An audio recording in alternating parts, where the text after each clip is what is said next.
तो ये कैसे हुआ कि सिया तेरा अभिशापित है राम? ये तो इसमें राम तो केवल आ गया है। राम देखो क्या है, राम हमारे जीवन में कहीं न कहीं किसी न किसी रूप में है। आप मुसलमान हो लेकिन आप एक पत्नी रखे हो और आप जीवन में मर्यादा का पालन कर रहे हो, तो आप राम का थोड़ा सा जीवन तो जी रहे हो ना। बाकी भी लोग हैं जो नहीं मर्यादा का पालन करते। सही है, एक आइडियल है सबके लिए। तो राम एक कह लीजिए आप, मेरे विचार से राम एक नैतिकता का समूह है, नैतिकता का समूह। और अगर थोड़ी सी भी नैतिकता हम पालन करते हैं तो हम राम के चरणों के अनुयायी हैं। तो ये गीत जो था, ये गीत तो प्रेम के संबंधों में था कि प्रेम में अगर हम असफल होते हैं, असफल तो क्या होते हैं, कई बार मर्यादाएं ऐसी आती हैं जो हमें उस मार्ग से विचलित कर देती हैं। तो बस उसी का ये था कि हमारी जीवन की जो समस्याएं हैं, हमारी जो नैतिकता है, वो नैतिकता हमारे प्रेम पर भारी पड़ गई और उसी को इस गीत में मैंने ढाला। अब वो जीवन के हर पक्ष में लागू होता है। आप घर में हो, आपकी माँ भी हैं, पत्नी भी है। पत्नी और माँ में कई बार वाचिक व्यवस्था नहीं बन पाती है, बातचीत नहीं बन पाती है। पत्नी भी आपसे कह रही है, माँ भी आपसे कह रही है कि बहू ऐसी है, सास ऐसी है, लेकिन आप चुपचाप सहन कर रहे हो। तो आप एक मर्यादा का पालन कर रहे हो, चाह करके भी वो नहीं कर सकते हो। आपको इन दोनों में कोई भी अगर बुरा लग रहा होगा, क्या कोई न कोई तो बुरा आपको भी लग रहा होगा, लेकिन आप न माँ को कह सकते हो न पत्नी को। चुपचाप सह लेना ही जीवन राम है। बस इसी चीज़ को मैंने लिखा कि मैंने चुपचाप सुनेंगे थोड़ी सी आपसे। युग युग का संकल्प अटल था। इसमें जो पात्र हैं राम और सीता, वो केवल हमारे जीवन के पात्र हैं। हम सब हैं राम सीता। ये हमारी पत्नी या प्रेमिका खड़ी है, जो चाहती है हम उसके लिए वो नहीं कर पा रहे हैं, तो इसका मतलब हमारी विवशता है। सीता जी के लिए भी यही व्यवस्था थी राम की। उस समय लोगों ने कह दिया कि उन्होंने अग्नि परीक्षा ली, फिर वनवास भेज दिया। लेकिन राम से कोई पूछे तो राम की पीड़ा है कि युग युग का संकल्प अटल था, मुझ में मेरा राम प्रबल था। पग पग पर जिसकी मर्यादा, देकर थोड़ा ले गई ज्यादा। भोर नयन भर लाई आंसू, पीड़ा लाई शाम, सिया तेरा अभिशापित है राम। सिया तेरा, मैंने अभिशापित शब्द इसलिए कहा कि हम मनुष्य लोग किसी श्राप के परिणाम स्वरूप ही धरती पर आए हैं, ऐसा कहा जाता है। राम को भी कई श्राप दिए थे, नारद ऋषि ने श्राप दिया था कि, तो हम जितने भी लोग धरती पर आए, आदम हुआ, एडम युग के बारे में भी है कि हम गलती से आए, तो मनुष्य एक भटका हुआ देवता है। तो इसका मतलब हम वही कर रहे हैं जो ऊपर वाला करवा रहा है, हम केवल यहाँ नाटक करने आए हैं। हम श्राप से, वरदान से बंधे हुए हैं। बस सिया तेरा अभिशापित है राम।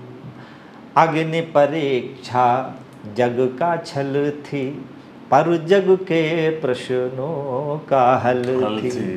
फिर भी उस पर प्रश्न उठा है, जो गंगा जैसी निर्मल थी, जो गंगा जैसी निर्मल थी। मैंने घर से उसे निकाला, कितने कठिनता से मैंने प्राप्त किया। निकालना होता तो मैं प्राप्त क्यों करता, उंगली उठा दी किसी ने।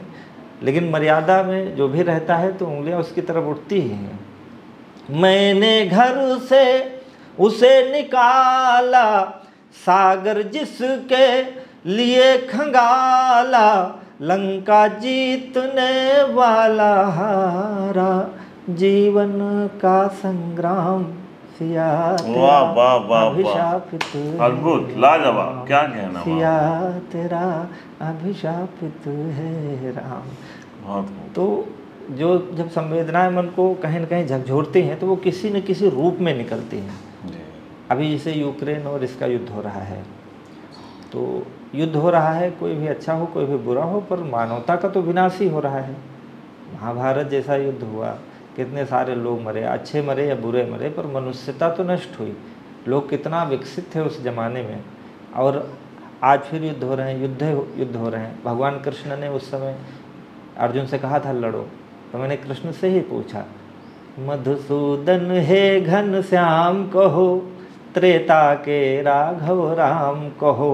हे क्षीर सिंधु के अधिशायी, कमलापति श्री भगवान कहो, कमलापति श्री भगवान कहो। क्या युद्ध लड़े बिन मानो का, सच में उपचार नहीं होगा। बोलो केशव क्या धरती पर, सचमुच अब प्यार नहीं होगा। बोलो केशव क्या धरती पर, सचमुच अब प्यार नहीं होगा। कभी तो पीड़ा में जीता है, करुणा देख के और कह पड़ता है, मुख से निकल पड़ता है। तो मैंने कहा कि अब देखो यहाँ प्रतीकों के माध्यम से उसी महाभारत के प्रतीक लिए मैंने कहा कि क्या भरत नहीं होंगे भू पर, होंगे युग युग तक दुर्योधन। एक भाई है जो खड़ाऊ लेके 14 साल तक शासन कर रहा है, और एक भाई वो है जो कह रहा है कि इंच भर। तो ये दोनों तरह के लोग हमेशा क्यों होते हैं धरती पर। क्या भरत नहीं होंगे भू पर, होंगे युग युग तक दुर्योधन। क्या सर्पों के आलिंगन में, कुचले ही जाएंगे चंदन। जो विनम्र होगा उसका हमेशा क्या विनाश ही होता रहेगा। क्या पुष्प सदा ठुकराए ही जाएंगे, हे वसुदेव कृष्ण। मधिर तुलाने की कोशिश में, कांटों का ही होगा अभिनंदन। क्या शस्त्र उठाए बिना शत्रुता का संहार नहीं होगा। तमाम सारे ऐसे युद्ध टल भी गए, लेकिन दुनिया शास्त्र सम्मत हो, कोई भी संस्कृति आप अपना रहे हो, उस संस्कृति का अगर ढंग से पालन करोगे तो शायद युद्धों की ज़रूरत ना पड़ेगी। एक वो जो नागफनी, वो कैसे आया दिमाग में, क्या हालात को देख के लिखा आप? उसमें यह था कि कई कवि सम्मेलनों में अक्सर मतलब कभी कभी लोग बुरा भी मान जाते हैं, जैसे कोई बात टिप्पणी, चूँकि कवि सम्मेलन और राजनीति दोनों घुले मिली चीज़ें हैं। तो कई जगह पर मतलब ऐसा लगा कि मतलब यहाँ इनको ये बात बुरी लग गई। तो वैसे में फिर मुझे लगा कि कवि सम्मेलनों में जाना भी, एक कवि सम्मेलन होता था आगरा में, वहाँ पर काफ़ी पॉलिटिक्स हुई थी, राजनीति कवि सम्मेलन को लेकर कि कौन कवि आए। अच्छा, अब ये भी ठप्पा लगा है कि कुछ सरकारी कवि हैं, कुछ गैर सरकारी कवि हैं, तो कौन इसमें आए कौन ना आए। इन सब चीज़ों का जो है अब सब कुछ बैलेंस करने में बड़ी समस्या आती है, जबकि कवि को तो उन्मुक्त होना चाहिए। तो मैंने लिखा कि गहन गिरवर सघन वन में, कवि जो है वो हम कवि लोग हैं, वो हमें क्या मतलब है आपकी राजनीति से, आपका क्या हो रहा है, जो मुझे दिख रहा है वो हम लोग लिख लेते हैं। तो लिखा कि गहन गिरिवर सघन वन में, बहकती पूर्वा पवन में, दहकते धरती गगन में, महकने दो प्यार मेरा। दहकते धरती गगन में, महकने दो प्यार मेरा। नागफनियों की गली में, फूल का व्यापार मेरा। तमाम लोग हैं, हमारे मित्र हैं जानी बैरागी, वो कहा करते हैं, इनकी एक बड़ी अच्छी कविता है। तो उन्होंने उसमें लिखा कि हिंदू धर्म बहुत अच्छा, इतना अच्छा, जैनियों का धर्म बहुत अच्छा, वो कहते बहुत अच्छा, सबसे अच्छा है। मुसलमानों का धर्म बहुत अच्छा है, वो हिंसा करना नहीं सिखाता है, बदतमीजी नहीं सिखाता है। फिर ये जो दंगे होते हैं इनमें कौन लोग आते हैं, वो पूछ रहा है उसमें, इन दंगों में आखिर कहाँ से लोग आते हैं तो यही के लोग हैं। तो हम यही कहते हैं कि जो स्थितियां हैं, जो परिस्थितियां हैं, उन परिस्थितियों का सामंजस्य बैठा लेना ही जी बहुत अच्छी बात है, जीवन है। और एक आपसे इतनी बातें हैं कि हमको लग रहा है कि मतलब 24 घंटे भी की जाए तो कम पड़ेंगी, लेकिन समय की बाध्यता होती है और बहुत लंबा इस कार्यक्रम को हम ले भी नहीं जाना चाहते हैं। अंत में ख़त्म करेंगे आपके उस गीत के साथ जो आपने घूम घूम के, जो आप रात भर कविता पढ़ते हैं, ये उतार चढ़ाव, यहाँ से लंबे लंबे सफ़र तय करना, और उसके ऊपर आपकी एक गीत बहुत ज़्यादा मकबूल हो गया है कि रात रात भर तुमको गाया, तो उसका एक मुखड़ा। और हाँ, वो गीत है, उसमें हम कवियों का जीवन है, जैसे कि हमने अभी बताया कि वो नागफनियों की गली में क्यों लिखा, कहीं ना कहीं कोई ना कोई प्रेरणा मिलती है। तमाम जगह उल्टी सीधी जगहों पे जाते हैं जहाँ लोग मतलब कई बार चले जाते, कहीं बहुत अच्छी जगह चले गए, कहीं बहुत ही ख़राब जगह तो कोई ख़राब नहीं होती है, लेकिन कई छोटे छोटे शहर होते हैं जहाँ हमारी व्यवस्थाएँ नहीं हो पाती हैं। कुछ लोग जैसे जागरूक समाज के हैं 10-5 लोग, वो कवि सम्मेलन करा लिए, बुला लिए। अब वहाँ श्रोता जो है वो सब सामान्य वर्ग के हैं, नहीं बहुत पढ़े लिखे समझदार हैं, तो उनको कविता सुनाओ तो बहुत बारीकियाँ बताओ तो नहीं समझ में आती है। तो ऐसे हमारा सफ़र चलता है। तो ये कविता थी, हमारी एक मित्र थी, तो 15-16 साल बाद एक दिन उसका फ़ोन आया था, बोला कि आप क्या करते हो? तो मैंने कहा कि मैं कवि सम्मेलन में कविताएं पढ़ता हूँ, आपको नहीं मालूम है? तो बोली कि हाँ सुना है कि आप कवि हो, और एक दिन अखबार में नाम पढ़ा था। तो मैंने फ़ोन, फिर बातचीत हुई, फिर रख दिया हमने, फिर वहीं बैठे थे शाम को, तो हमने वही सोचा कि हम करते क्या है। सच में हम सोचे कि हम क्या करते हैं, तो हमको लगा यार क्या करते हैं ज़िंदगी में, सबके जीवन का उद्देश्य है, हमारे जीवन का कोई उद्देश्य ही नहीं है, हम दिन भर करते क्या हैं। तो हमने वही लिखा, कहीं प्रसन्नता कहीं से ताली, कहीं भरा मन कहीं से खाली, जैसे तैसे उम्र बिताली मैंने तेरे प्यार में, जैसे तैसे उम्र बिताली मैंने तेरे प्यार में, रात रात भर तुमको गाया सुबह छपे अखबार में, रात रात भर तुमको गाया सुबह छपे अखबार में। जब हम लोग छोटे छोटे थे, जब हम 2001 में आए थे यहाँ, तो इस शहर में कोई नहीं जानता था, तो हमारे पास साइकिल भी नहीं थी, तो हम वहाँ से लक्ष्मणपुरी में रहते थे, तो पैदल घंटा घर तक रोज़ जाते थे, आते थे, लाइब्रेरी में पढ़ने जाते थे। एक बालक राम सर हैं पढ़ाते जनेश्वर में, तो एक दिन वो हमको मिले थे, बहुत अच्छी बात उन्होंने हमसे कही। बोले, हम प्राइवेट स्कूल पढ़ाते थे उस समय, तो वो हमसे बोले कि गजेंद्र, हम भी जनेश्वर में ऐसे ही संविदा पर पढ़ा रहे थे, तो दिन भर मैं खेतों में काम कर लेता, सुबह शाम, और फिर आता था पढ़ाने। तो मेरे रिश्तेदार मिलते थे तो ये नहीं पूछते थे कि रस पढ़ाते हो कि छंद पढ़ाते हो कि अलंकार पढ़ाते हो, लोग ये पूछते थे कितने पैसे पाते हो, ये वो कहते थे कितने पैसे पाते हो, ताकि उतने पैसे की इज्जत हमारी हो सके। तो हमने कहा कि, तो मुझे लगा कि, और अब मेरा भी समय आया धीरे धीरे, तो आते आते इतने, अब तो शहर में सारे लोग पहचानते हैं, सब पहचानते सब। तो मुझे लगा कि यार सपने देखो, क्या देखा आदमी देखता है, और क्या कहाँ से कहाँ चला जाता है।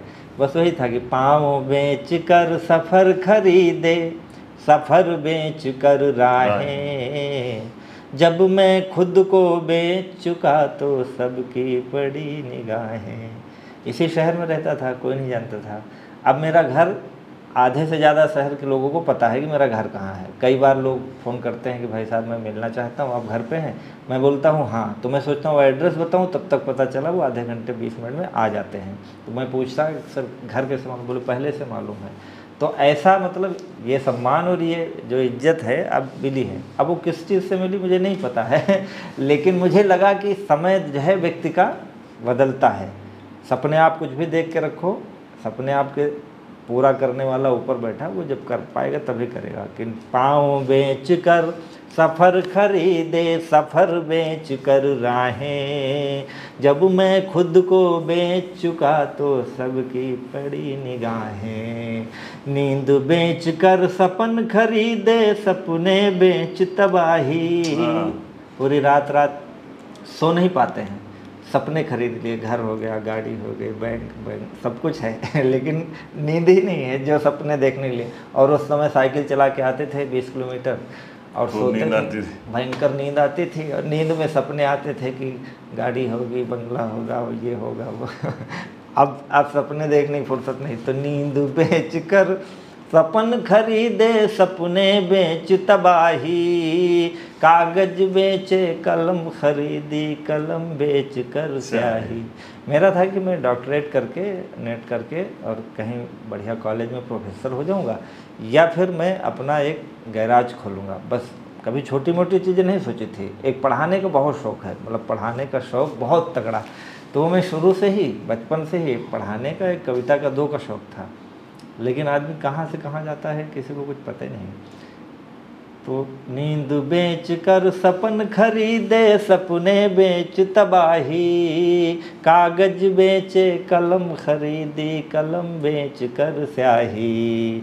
जीवन कई रंग में रंगा, रंगों ऑटो चलाता था, कुछ दिन ऑटो चलाया, जीप चलाता था महिंद्रा की, फिर बहुत सारे काम करता था, छोटे छोटे काम करता था। तो वो नाटक में जाता था रात में, हमारा एक दोस्त था तो उसमें अभिनय करने चले जाते थे, हारमोनियम बजाते थे, बहुत कुछ करते थे जो होते थे। तो ये पंक्ति, जीवन कई रंग में रंगा, जीवन कई रंग में रंगा, रंगों के व्यापार में, रात रात भर तुमको गाया, सुबह छपे अखबार में।